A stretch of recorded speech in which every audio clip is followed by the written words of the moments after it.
Chi, the unregarded law of nature, tied to the power of God.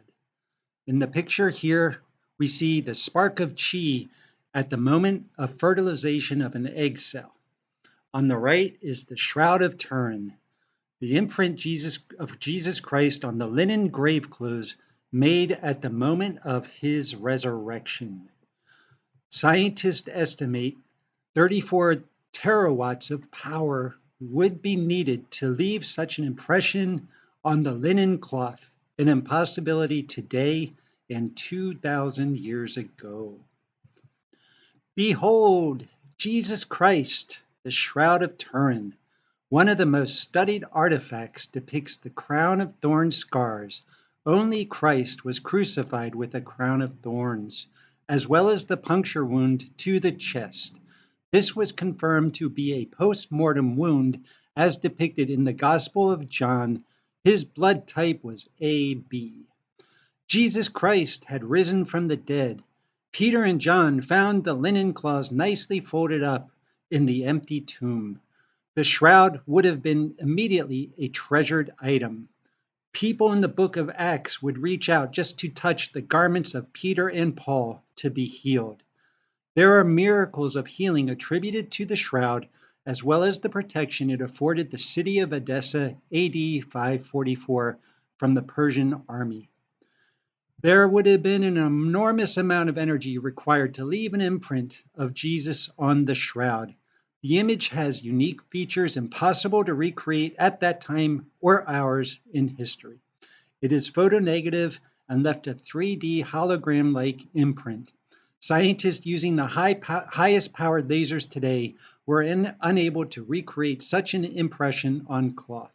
They conjectured they would need power on a far greater scale than what exists in the world today. I am reminded of Dr. Daniel Keown, author of The Spark in the Machine and Uncharted Body, and his observation of chi at the moment of fertilization of an egg, where a burst of energy is observable. Likely was the same type of chi energy burst at the time of resurrection, only on a larger scale. If this event happened to anybody else but Jesus Christ, it would have been terrifying. It would have been monstrous. Even the disciples were terrified when they saw Jesus walking on water. Then, and also at the resurrection, he had to calm their fears by saying, "Fear not, it is I." Chi is not adequate enough explanation. It is only part of God's palette. It is the power of God that gives life to everything at all times throughout all history. It is incomprehensible that we can imagine God's tender care over every object he creates in the vastness of all creation for all time.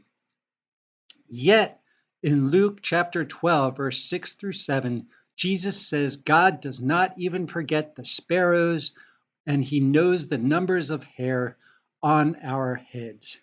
In Psalm 19 states that God gushes out his creation continuously. The heavens declare the glory of God. The skies proclaim the works of his hands. Day after day they pour forth speech. Night after night they reveal knowledge. God intended for us at the very beginning of life and removes us to himself at the end. In this I take comfort as I mourn for friends and all of us.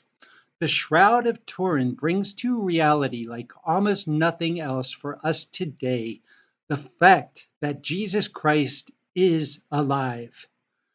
This becomes an incredibly powerful tool for evangelicalism today. We all need and want evidence to shore up our faith. We are all doubting Thomases who would not believe until he touched the crucifixion scars. It is amazing that God left this artifact to survive, to be studied with technology, to confirm for us that Jesus Christ is alive. Blessed are we that have not seen him, as did his disciples, but believe and know with certainty that he is alive. Amen.